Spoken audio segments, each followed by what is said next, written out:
अस्सलाम वालेकुम। अच्छा, जो हमारा कंटेंट में चैप्टर 1 है ना, उसमें सेलुलर अडेप्टेशन है। उसका एक टॉपिक है सेल इंजरी।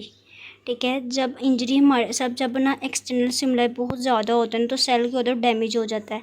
और सेल डैमेज बेसिकली हम उसको कहते हैं सेल इंजरी। इसमें रिवर्सिबल इंजरी होती है और रिवर्सिबल इंजरी होती है। अब इंजरी के बाद जो होता है ना, वो सेल की डेथ होती है। अब हम बेसिकली क्या करते हैं, रिवर्सिबल इंजरी और इरिवर्सिबल सेल इंजरी के बाद क्या होता है, हमारे पास सेल की डेथ होता है, सेल अपनी डेथ की तरफ चलता है। अब यहाँ पे ना सेल की डेथ बेसिकली क्या होता है, इसमें बायोलॉजिकल सेल्स होते हैं वो ख़त्म हो जाते हैं, और जिसकी वजह से उसका जो फंक्शन होता है ना, उनकी एबिलिटी, सेल की जो फंक्शन कैरी करने की एबिलिटी होती है वो भी ख़त्म हो जाती है। अब इसमें क्या होता है, दो टाइप्स होती हैं सेल डेथ की। सबसे पहली हमारे पास होती है नेक्रोसिस एंड सेकेंड होती है अपटोसिस। जब एक्सीडेंटल सेल की डेथ होती है ना, वो हमारे पास होती है नेक्रोसिस, और अगर प्रोग्राम सेल की डेथ होगी तो एप्टोसिस होगी। अब नेक्रोसिस में बेसिकली क्या होता है, हमारे पास डेथ के साथ साथ ना कुछ मॉर्फोलॉजिकल चेंजेस भी आएंगे। ठीक है, जो कि एक ऑर्गन के में एसोसिएट होते हैं। उसके साथ साथ क्या होता है, एंजाइम जो होते हैं ना वो भी डिग्रेड होते हैं। अब नेक्स्ट हमारे पास लाइक अगर देखा जाए ना, एग्जांपल मायोकार्डियल इन्फारेक्शन। मायोकार्डियल इन्फारेक्शन में बेसिकली क्या होता है, हमारे जो हार्ट के मसल्स होते हैं ना, उनको एक लंबे अरसे तक ऑक्सीजन नहीं मिलती है, जिसकी वजह से क्या होता है, उनकी डेथ हो जाती है। अब जिसकी वजह से उनकी डेथ होती है। इसके अलावा हमारे पास इन्फेक्शन के केस में भी ऐसे ही होता है, और पॉइजनिंग के केस में भी यही सीन होता है। अब हमारे पास ना इसके नेक्रोसिस में कुछ इन्फ्लेमेटरी रिस्पॉन्स भी इन्वॉल्व होते हैं। अब इन हमारे पास इसका मैकेनिज्म ऑफ एक्शन क्या है, नेक्रोसिस का बेसिकली क्या होता है, नेक्रोसिस के अंदर मॉर्फोलॉजिकल चेंजेस आते हैं। इसमें कौन कौन सा होता है कि एंजाइमेटिक डाइजेशन होती है।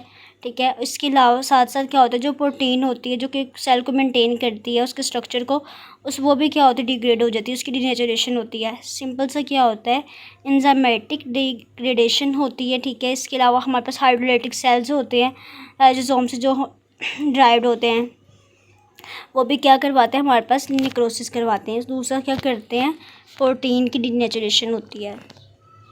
अब साइटोलॉजिकल करैक्टरिस्टिक्स क्या होंगे नेक्रोसिस के सेल के अंदर, बेसिकली सबसे पहले तो सेल स्वेल होगा, ओवरऑल जो होगा वो सेल स्वेल होगा। इसके साथ साथ जो उसकी सेल मेम्ब्रेन होती है ना, वो भी रप्चर हो जाती है। रप्चर होने के साथ साथ जो फिर मटेरियल होता है वो भी लीक आउट कर जाता है, एंजाइम भी लीक आउट कर जाते हैं, इसे हम कहते हैं सेलुलर ब्लब्स। अब हमारे पास सेकंड क्या होता है, थर्ड क्या होता है, साइटोप्लाज्म में क्या चेंजेस आएंगे। जो हमारा हमें पता है कि साइटोप्लाज्म के अंदर हमारी ऑर्गेनेल्स प्रेजेंट होती हैं, तो बेसिकली साइटोप्लाज्म के अंदर जो लाइसोसोम के एंजाइम होते हैं ना, वो भी लीक आउट कर जाएंगे, और जिसकी वजह से क्या होगा, हमारे पास एंजाइमेटिक डाइजेशन स्टार्ट हो जाएगी। इसकी वजह से इस सारे प्रोसेस को हम कहते हैं ऑटोलाइसिस। थर्ड, माइटोकॉन्ड्रिया के अंदर क्या होता है, वैक्यूलाइजेशन हो जाती है। इसके साथ साथ हमारे पास क्या कहते हैं, और मॉर्फोलॉजिकल चेंजेस भी आ जाते हैं इसमें। और माइलिन फाइबर जो होते हैं इंट्रासेलुलर स्ट्रक्चर के अंदर, बेसिकली क्या होता है, माइलिन फाइबर्स का ना एक फिगर्स का एक स्ट्रक्चर प्रेजेंट होते हैं ना, जो कि क्या करते हैं, हमारे सेल्स को मेंटेन करते हैं, उसको स्ट्रेंथ प्रोवाइड करते हैं, मसल स्ट्रक्चर्स वगैरह को। तो बेसिकली वो भी फिर क्या होती है, वो भी मेम्ब्रेन से होती है ना, वो डैमेज उसकी वजह, जब ये माइलिन फाइबर्स डैमेज होंगी ना, तो ये हमारे पास क्या होंगी, ये क्या करेंगी, हमारे पास सेल को मेम्ब्रेन को डैमेज करेंगी। सिंपल सा था। न्यूक्लियस में क्या क्या चेंजेस आएंगे, सबसे पहले तो न्यूक्लियस की कैरियोहेक्सिस होगी।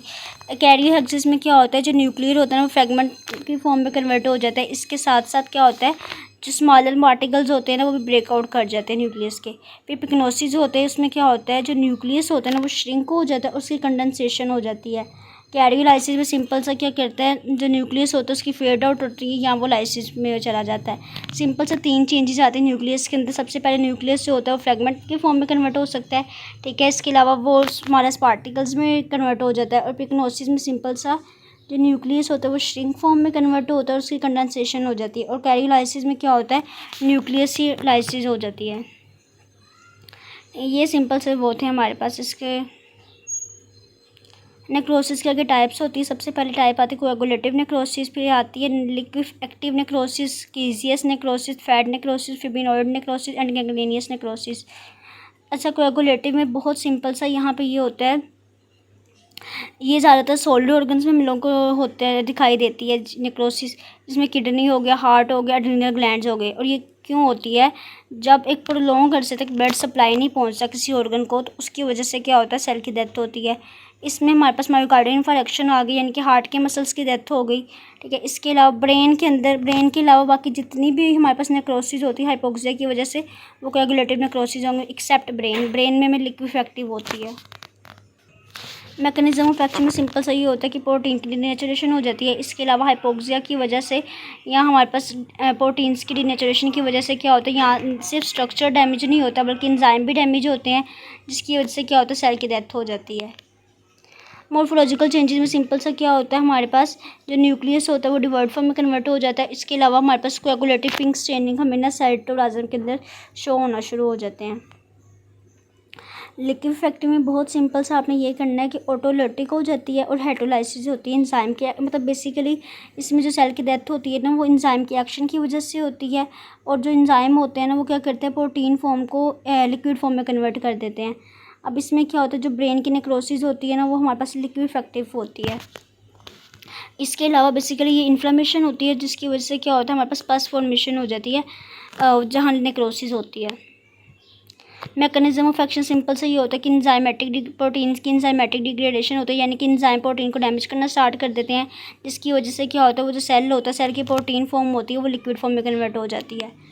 फिर आते हैं मॉर्फोलॉजिकल ऑफ लिक्विफेक्टिव। इसमें सिंपल सा क्या होता है, सेल की जो डिटेल होती है वो कम्प्लीटली लॉस हो जाती है, यानी कि सेल का हमारे पास जो उसकी नॉर्मल वो होती है स्ट्रक्चर होता है वो कम्प्लीटली डैमेज हो जाते हैं। कीजियस नेक्रोसिस बेसिकली कम्बिनेशन होता है किसका, लिक्विफेक्टिव का और साथ साथ कोएगुलेटिव नेक्रोसिस का। इसमें बहुत सिंपल सा ये होता है, सॉफ्ट ड्राई चीजियस मटेरियल हम जो और होमोजीनियस नेक्रोटिक मटेरियल होता है। सो मतलब बेसिकली कीजियस इसके नेम से प्रेजेंट हो रहा है, जो सेल की डेथ होगी ना तो वहाँ चीज़ लाइक मटेरियल की कोएगुलेशन हो जाएगी, ठीक है। और ये हमें कहाँ शो होता है, ट्यूबरक्लोसिस ग्रैनुलोमा में, यानी कि जो लंग्स के इन्फेक्शन होता है ना टीबी की वजह से, उस केस में हमें कीजियस नेक्रोसिस होता है। अब यहाँ पे क्या हो सर कि अगर मॉर्फोलॉजिकल देखा जाए, स्ट्रक्चर की देखा जाए तो हमें कोई वो ही नहीं हो रहा, पता ही नहीं लग रहा कि क्या हो रहा है। सिंपल सा ये होता है, नेक्रोसिस में किसके ऊपर फोकस होता है, जो स्ट्रक्चर होते हैं वो डैमेज हो जाते हैं कम्प्लीटली, ठीक है। इसके साथ साथ जो होता है टिश्यू की जो स्ट्रक्चर होता है उनकी जो डिफ्रेंसिएशन होती है वो भी कम्प्लीटली ऑब्लिगेटरी होते हैं, ये वो भी हमें पता ही नहीं लग रहा होता है कि ये नॉर्मल सा टिश्यू है कि नहीं है। अब फैट नेक्रोसिस में बहुत सिंपल से ये ट्रॉमा की वजह से होता है, यहाँ फिर इंजाइमेटिक की वजह से। ट्रॉमेटिक की वजह से क्या होता है, किसी सिवियर इंजरी के केस में हमारे पास जो फैट का कंटेंट होता है ना वो क्या होता है, टिश्यूज़ में कम्युलेट हो जाता है।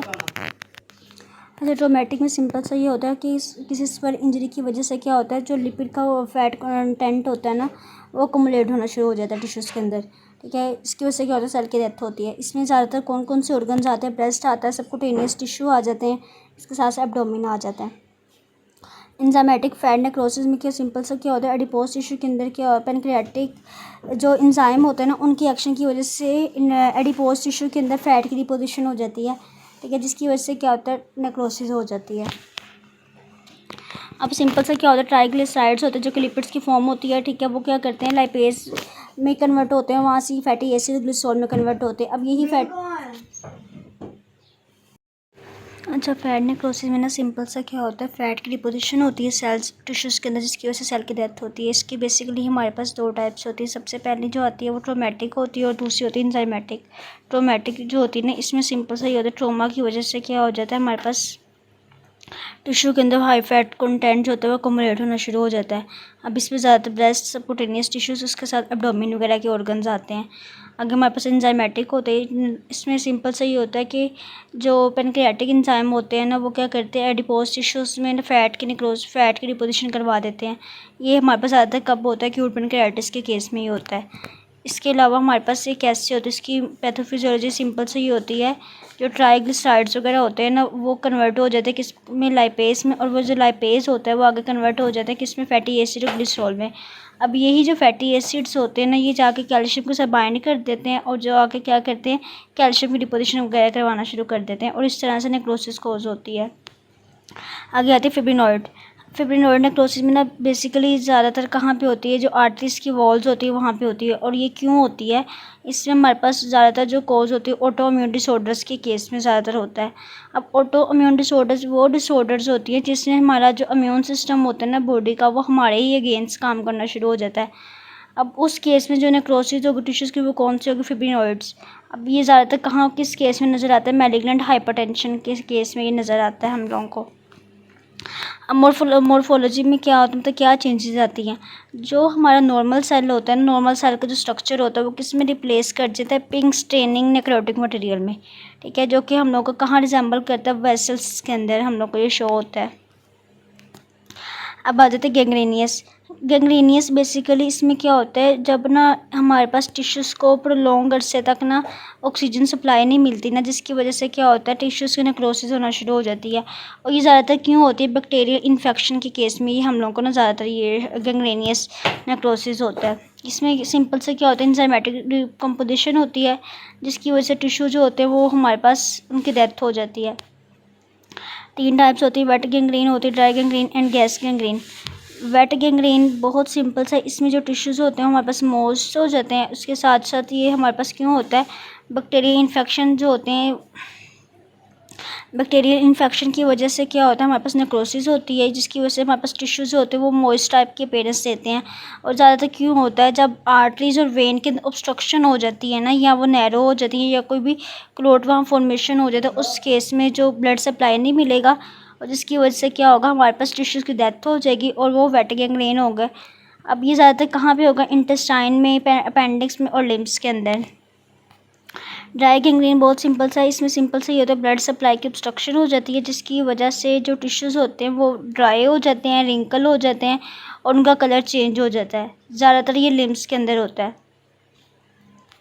इसके अलावा यहाँ पे ना टिश्यूज़ का कलर चूँकि डिसकलर हो जाता है, वो कौन सा कलर होता है, ब्लैक कलर हम लोग को शो होता है। अब ब्लैक कलर क्यों शो होता है, बेसिकली वहाँ पे ना जो हीमोग्लोबिन होती है ना, जो ब्लड के अंदर प्रेजेंट होती है, वो ब्रेक डाउन हो जाता है उसका, और उसकी वजह से क्या होता है, वहाँ पे आयरन सल्फाइड की फॉर्मेशन होती है, और जिसकी वजह से चूँकि ब्लड सप्लाई भी नहीं वहाँ जा रहा, हीमोग्लोबिन की ब्रेकडाउन होगी एक तरफ से, तो हमारे पास गैंग्रीन फॉर्मेशन हो जाएगी, दूसरा हमारे पास वो ऑर्गन जो होगा ना उसकी ब्लैक कलर की फॉर्मेशन हो जाएगी। अच्छा, गैस गैंग्रीन ज़्यादातर बैक्टीरियल इन्फेक्शन की वजह से होता है। इसमें क्या होता है, जहाँ गैंग्रीन की फॉर्मेशन हुई होती है ना, वहाँ पे क्या होती है, गैस की एक्युमुलेशन हो जाती है। इसमें सिंपल सा क्या होता है, हमारे पास, ठीक है, या भी क्यों होता है, वहाँ बेसिकली जहाँ पे गैस गैंग्रीन की फॉर्मेशन होगी ना, वहाँ पे स्वेलिंग हो जाएगी। इसके साथ साथ ना हमारे पास जो मसल्स की कार्बोहाइड्रेट्स होगी उसकी फर्मेंटेशन होगी, और वहाँ पे लैक्टिक एसिड और गैस की फॉर्मेशन होगी। अच्छा, हमने पढ़ा था कि जो गैंग्रीन होता है वो ऑक्सीजन की डेफिशिएंसी की वजह से फॉर्मेशन होता है ना। जब ऑक्सीजन की डेफिशिएंसी होती है तो हमारे पास एरोबिक रेस्पिरेशन नहीं होती, एनारोबिक रेस्पिरेशन होती है। तो इस केस में फिर हमारे पास क्या होता है, मसल्स के अंदर वो क्या करते हैं, खुद ही ग्लूकोज को ब्रेक डाउन करना शुरू कर देते हैं और लैक्टिक एसिड की फॉर्मेशन बन जाती है। अभी ज़्यादातर गैस गैंग्रीन कहाँ पर होती है, मसल्स और लीवर के अंदर, ये ज़्यादातर हम लोग को शो होती है। अच्छा, नेक्स्ट हमारे पास आता है एप्टोसिस। एप्टोसिस बेसिकली हमारे पास आती है प्रोग्राम सेल डेथ, ठीक है।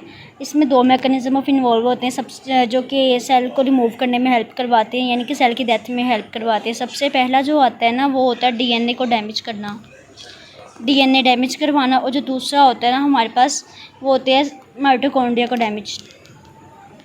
अब बेसिकली डीएनए डैमेज होगा तो डीएनए कैसे डैमेज हो सकता है, वायरस की वजह से भी हो सकता है, फ्री रेडिकल्स की वजह से हो सकता है, केमिकल की वजह से डैमेज हो सकता है, ठीक है। और ये क्या करवाते हैं, हमारे पास न्यूप्लास्टिक ट्रांसफॉर्मेशन के अगेंस्ट हेल्प करवाते हैं। बेसिकली ना ये प्रोग्राम सेल डेथ होती है जो कि हमारी बेनिफिशियल होती है, हमारी बॉडी के लिए बॉडी के लिए हार्मफुल नहीं होती है, ठीक है। अब नो इन्फ्लेमेटरी रिस्पॉन्स, चूँकि नेक्रोसिस जो होती है वो एक्सीडेंटल डेथ होती है, वो हमारी बॉडी को नुकसान भी पहुंचाती है, वहाँ पे इन्फ्लेमेशन भी होती है, वहाँ पे टिश्यूज़ की डेथ भी होती है। लेकिन एप्टोसिस के केस में ऐसा कुछ नहीं होता। अभी फिजियोलॉजिकल चेंजेस देखिए और पैथोलॉजिकल चेंजेस देखें ना, तो हमारे पास फिजियोलॉजिकल एट्रोफी हो जाती है अगर देखा जाए, यानी कि जो ऑर्गन जहाँ एप्टोसिस होगी तो उसकी क्या होगा, उसका जो मैस होगा ना वहाँ पे उसकी मैस डिग्रेड हो जाएगा, कम हो जाएगा। इसके साथ जो ऑर्गन डेवलपमेंट होती है, अगर बात की जाए ना फीटस के अंदर, बहुत देखा पहले उसके फिंगर पैड्स ही जुड़े होते हैं, ठीक है, लेकिन with the passage of time ना जैसे उसकी ग्रोथ हो रही होती है फीटस की, तो उसके साथ क्या होता है वो सेपरेट होते हैं, और ये किसकी वजह से होता है, बेसिकली एप्टोसिस की वजह से ही होता है। अब ऑर्गन के साइज़ को मेंटेन करने में भी हेल्प आउट करवाता है, उसके साथ साथ ना हमारे पास इंटेस्टाइनल हेमोस्टेसिस को मेंटेन करवाता है, इम्यून टॉलरेंस भी ये करवाता है, मतलब ये चेंजेस आते हैं फिजियोलॉजिकली। पैथोलॉजिकल चेंजेस क्या होते हैं, मसल की एट्रोफी होगी, यानी कि क्या होगा, मसल के जो मैस होगा वो कम हो जाएगा न्यूप्लेजिया के केस में। इसके साथ साथ हमारे पास ग्राफ्ट रिजेक्शन में, वायरल हेपेटाइटिस के केस में, ये सारा कुछ एप्टोसिस के केस में आता है, और एक्यूट इन्फ्लेमेशन भी हो सकती है। अब साइटोलॉजिकल कैरेक्टरिस्टिक्स में क्या होती है बेसिकली, एक तो सेल श्रिंक होता है, दूसरा न्यूक्लियस की कंडेंसेशन फ्रेगमेंटेशन होती है, ठीक है। इसके अलावा जो मेम्ब्रेन होती है वो प्रिजर्व हो जाती है, एप्टोटिक बॉडीज फॉर्मेशन होती है, फैगोसाइटोसिस होती है, और हमारे पास लास्ट पे क्या होती है, इन्फ्लेमेशन की एब्सेंस होती है। मैकेनिज़्म बहुत सिंपल सा दो मैकेनिज़्म होता है, एक इनिशिएटिव फेज़ होता है, दूसरा एक्सक्यूशन फेज़ होता है। इनिशिएटिव फेज़ में सिंपल सा क्या होता है, हमारे पास जो एप्टोसिस एंजाइम होते हैं ना वो एक्टिवेट होते हैं, ठीक है, और उसकी वजह से क्या होता एक्टिवेट होते हैं और वो सेल को ना डैमेज करते हैं। इसके अलावा इसमें हमारे पास दो पाथ आते हैं, इंट्रिंसिक पाथवे आता है और एक्सट्रिंसिक पाथवे। लास्ट पे आता है एक्सक्यूशन फेज़। इसमें सिंपल सा क्या करते हैं, वो एंजाइम एक्टिवेट होते हैं जिन्होंने सेल की ना डेथ करवानी होती है। पहले दो फेज़ होते हैं, इनिशिएशन फेज़, इसमें सिंपल से एप्टोटिक एंजाइम एक्टिवेट होते हैं, ठीक है, और दूसरा एक्सक्यूशन फेज़, इसमें हमारे पास क्या होता है, सेल डेथ जिन्होंने कॉज करवानी होती है ना वो एक्टिवेट होते हैं, ठीक है। अभी नेक्रोसिस और प्रोसेस का हमें डिफरेंस पड़ा है। नेक्रोसिस में सिंपल सा क्या होता है कि सेल की प्रोग्राम डेथ होती है, ये बेनिफिट होता है हमारी बॉडी के लिए। इसके दो फेज़ होते हैं, इनिशिएशन फेज़ और एक्सक्यूशन फेज़। इनिशिएशन फेज़ में क्या होता है, हमारे पास एप्टोटिक एंजाइम एक्टिवेट होते हैं, और दूसरे में हमारे पास क्या होता है, वो एंजाइम एक्टिवेट होते हैं जिन्होंने सेल की डेथ कोज करवानी होती है। फिर हमने इसमें पढ़ा है कि नेक्रोसिस में क्या चेंजेस आते हैं और एप्टोसिस में क्या चेंजेस आते हैं, ठीक है। इसके अलावा हमने पढ़ी है कि नेक्रोसिस की क्या टाइप्स होती हैं, एप्टोसिस के क्या होते हैं फेजेस वगैरह।